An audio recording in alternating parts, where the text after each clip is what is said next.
Hello, everyone, and welcome to the LeadHer Lounge. I'm Taylor Miller-Goulet. And I'm Erica Rivera, and this is the space where modern leaders come for fresh and practical takes on leadership. Welcome!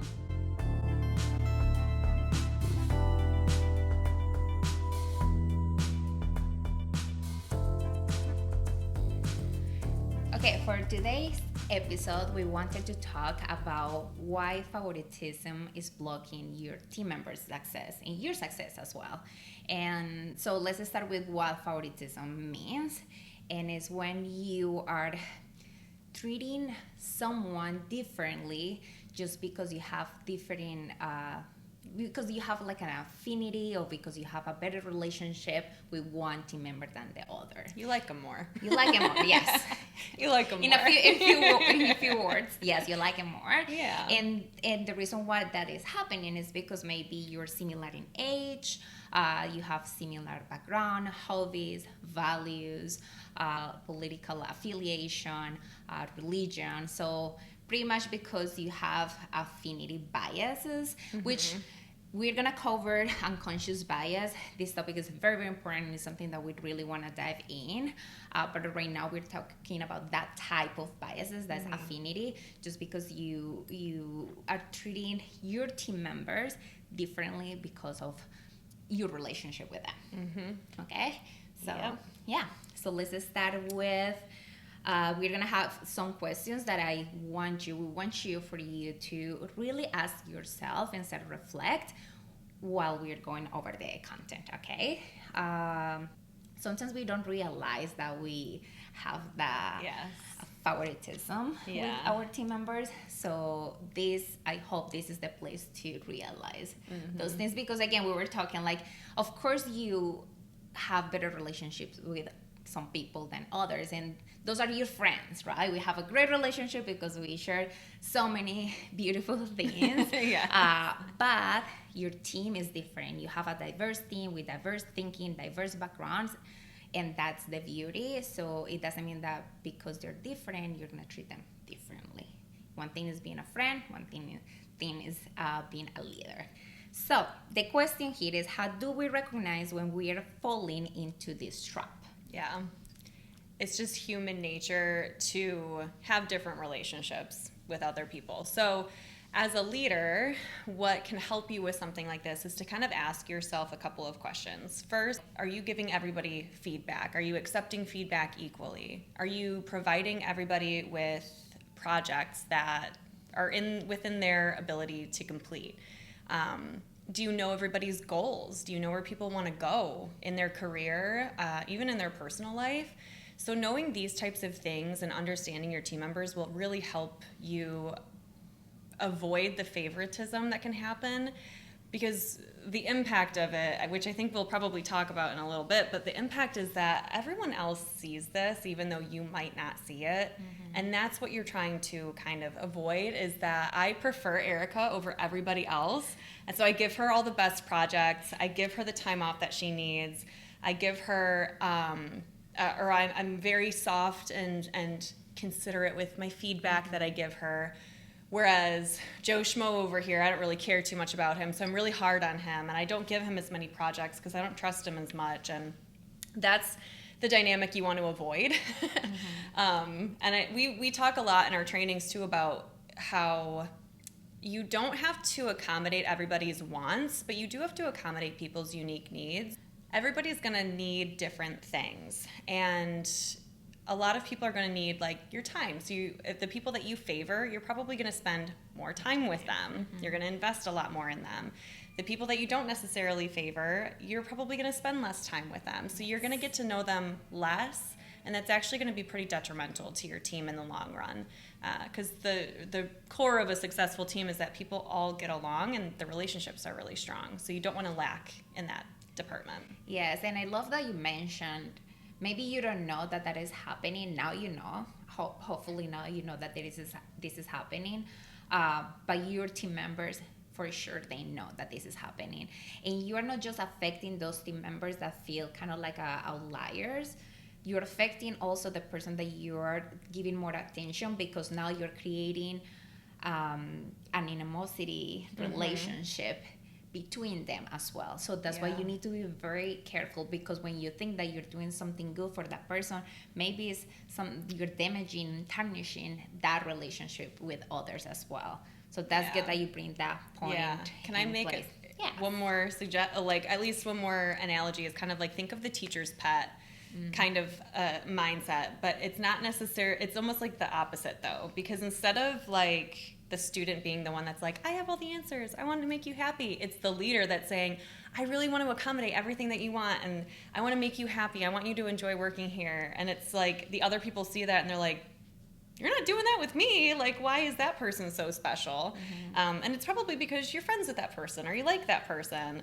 But you have to be equitable, which is a key word that we use a lot too. You have to be equitable with your team. Yes, and sometimes you treat somebody more special because you know about them and what they like. So that's why it's very important to learn about each individual in your team, so you connect with them in different aspects of their life. I'm sure if you learn about them, there's something that you're gonna connect with. We all connect in different situations, so just provide that time to them to learn what you can connect with. And okay, so now you recognized that you're favoring someone in your team. Now, what you can do to kind of like make sure that you're bringing back that connection with your team members that feel a little bit like outliers, or just kind of like being proactive or reactive now if that already happened. So what are those things? And I remember yesterday when we were talking about this specific topic, Taylor brought something. Do you remember about partnering with someone? I think that's a good. So we were talking about, even if I don't connect with someone on my team, there might be another employee or another team member that does connect really well with that person on my team. So what I've actually done in the past, and this is something that I would suggest for you guys too if you're experiencing this, is if you're having a hard time connecting with someone, go to someone else on your team who does connect well with that person and just check in. Just say, hey, how is like so-and-so doing? I just want to see if they've shared anything with you where they might need more support on my end. And you'd be surprised what people will open up and share with you. And it's not that you're gossiping, so try not to think of it as that way. It's genuinely caring and wanting to know what's going on your team. And you have to know that as a leader. You have to be aware of if people are struggling or if people are unhappy with the projects or the workload or whatever that looks like. If there's someone on your team that you don't really connect well with, it's going to be really hard for you to understand what they need support in. So leaning on the people who do have relationships within the other areas of the team could be very beneficial for you too. And again, we are here talking about the responsibility that you have as a leader. We cannot have, as leaders, we don't have control over our team members' personalities and how they're gonna interact with us. You can just try your best to have the best relationship with them, and it means that you need to try. It doesn't mean, we're not telling you if you do all these things, your team member is going to love you and they're going to be close to you and they're going to, no. They but will you not. are trying your best. You are trying your best. And at least you have the peace of mind of, I'm trying. I'm being very equitable with everybody, with my time, with my feedback, with my advice, with my way to motivate, recognize, all of those things. So again, you don't have the power of having everybody to like you, but at least you are building that respect through your actions. So let's say that the damage is done and you have been treating people differently in your team and you are now aware of this situation. What you can do, the first thing is really to approach that situation with the people that, with everybody in your team pretty much, but especially the people that is bringing those things up to you because they're concerned. Providing feedback to a leader is really hard. So if they're already doing it, it's because they're over that situation. So you really need to listen that is happening and take action. And one of the first things is maybe go over everybody in your team. You already know, already having better relationships with some team members than others, so you know that. Sit down with each individual and have an honest conversation. Hey, lately I have been thinking about my relationship with everybody in the team, and with you as well. I want to make sure that I'm doing everything in my power to support you, to make sure that you feel motivated, appreciated. Please let me know what can I do, because I really want to build a great relationship with you. I want to build that trust. So I want to learn how can I do it.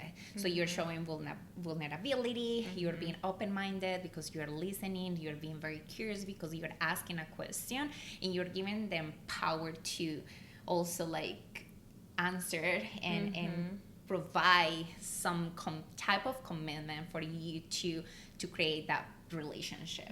That's on them as well, right? And that responsibility is on them as well, but you give the first step. Take that ownership.